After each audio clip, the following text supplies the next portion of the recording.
Thank you, Miss Breen and the concert choir. I'm not so sure we couldn't keep them up there and let them do a few more and call it a day. But we're going to go ahead and let them walk across the stage. Our valedictorian address today will be brought by Miss Reagan Treadwell. Reagan is ranked first in her class with a cumulative grade point average of 4.35. Reagan is a member of the National Honor Society, and she has had the tremendous honor of being recognized as a commended National Merit Scholar this year, which if you're not unsure of what that is quite an award even to be recognized for. She received the Academic Achievement Award for highest honors and this year served as president of the senior class. She is a member of the Rotary Club and was awarded the Youth Code of Ethics and was selected as the LCA Student of the Month this year. She was nominated to the Homecoming Court and has been involved in the LCA theater productions. For the last 3 years, she has been a leader on our indoor and outdoor track team where she competed in the shot put and discus events. But if you ask her what she is most proud of, she will tell you about her volunteer work at Thomas Road Baptist Church, serving in Vacation Bible School as a coach and group leader, and the relationships she has developed teaching 2nd, 3rd, and 4th grade girls in her legendary Sunday school class. Reagan is a member of Thomas Road Baptist Church and has participated in mission trips to the Bahamas and Guatemala. Reagan plans to attend Liberty University and pursue a degree in biochemistry and molecular biology. And one additional fact about Reagan. Her grandfather, was the personal pilot for Jerry Falwell Sr. And both her aunt and her mother are LCA graduates who won the LCA Founders Award in their senior year, which is the highest award we give at LCA. So like Blake, she has a legacy of Bulldog blood running through her veins, and like Blake, she bleeds, and her family bleeds, Bulldog red. It is my honor to introduce to you our valedictorian, Miss Reagan Treadwell.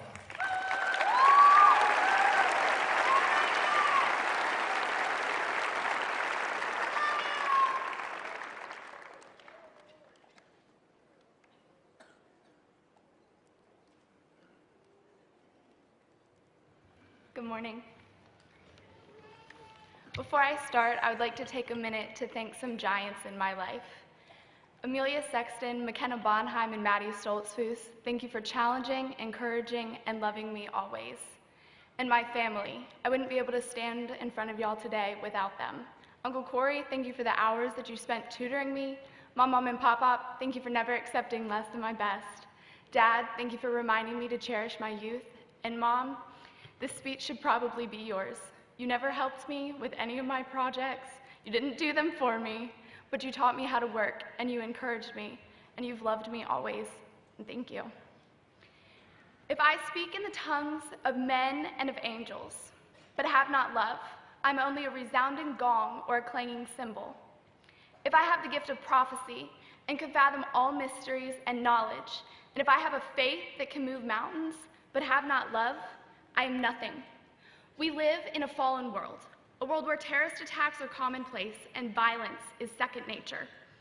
Wanting to hide from the world, to leave the news off at night and live in a Christian bubble, or wanting to join the world, to never say or do anything controversial or grounded in truth is so easy. And what a pleasant life that would be. Pleasant and useless. Class of 2017, God has not called us to live pleasant, easy, safe, nor comfortable lives. And neither has he called us to brainlessly act. Rather, God's call for our lives is to live in love. If I gave all I possess to the poor and surrender my body to the flames but have not love, I gain nothing. We live in a world of hate, a world who desperately needs love.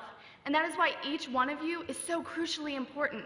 You possess something that is in short supply, true love from the perfect source, Jesus Christ. As I look at you today, I see life, I see love, I see world changers, doctors and nurses who will love the sick, teachers who will love the young, missionaries who will love the lonely, lawyers who will love the criminals.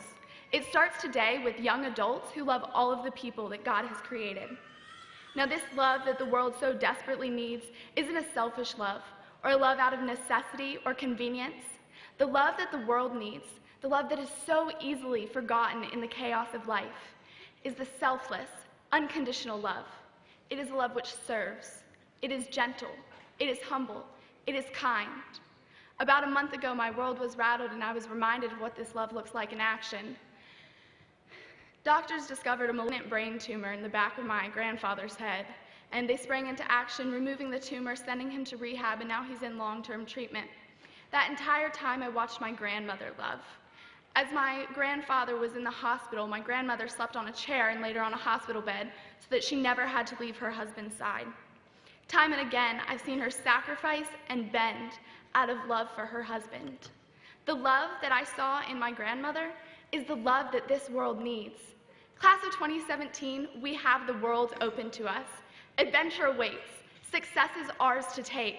But if we are the richest, smartest, most well-known, well-traveled, most generous people in the entire world and have not love, we are nothing. Love is our weapon. It's our tool to be catalysts for change. We can start today. We don't have to wait until we're well into our careers to love people. On the drive home, we can love the driver who shouldn't have a license, and we can love the waiter who shouldn't have his job. Look around this room. Think of the people in Lynchburg, the people in the world who are just waiting to be loved. Class of 2017, we have the world at our fingertips, and God's love in us can change that world, as long as we don't let the world change how we love. Thank you, and seniors, congratulations.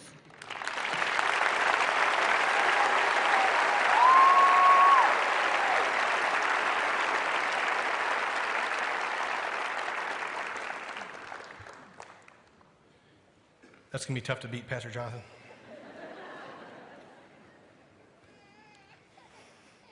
Today, we welcome a very special person to deliver our commencement address. Pastor Jonathan Falwell is the senior pastor at Thomas Road Baptist Church, where he has served as a senior pastor since June of 2007. He has served in full-time ministry for 23 years. But Pastor Jonathan Falwell carries many more titles than senior pastor. First, he is our leader and our pastor here at Thomas Road Baptist Church.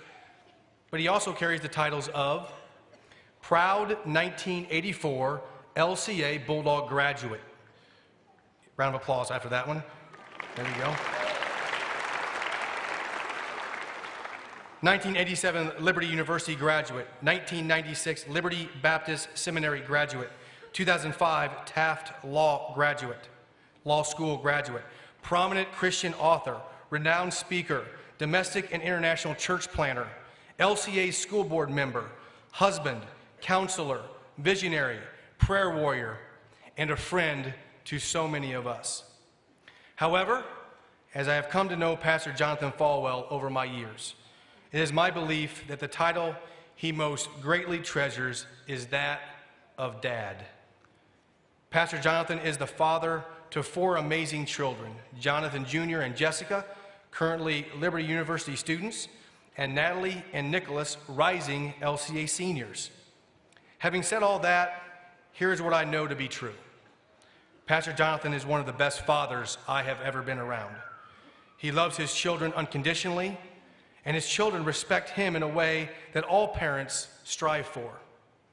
In that way, I truly admire Pastor Jonathan as a respective father attempting to raise my 10th grade daughter to be a young lady who passionately follows after Christ. And with that, it is my pleasure to introduce to you a great pastor, but an even greater dad, my friend, Pastor Jonathan Falwell.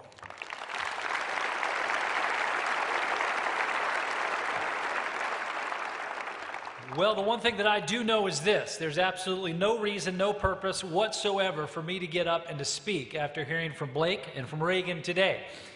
What an amazing job both of you guys did today in blessing us. Now, I do have strict orders here today as I stand before you.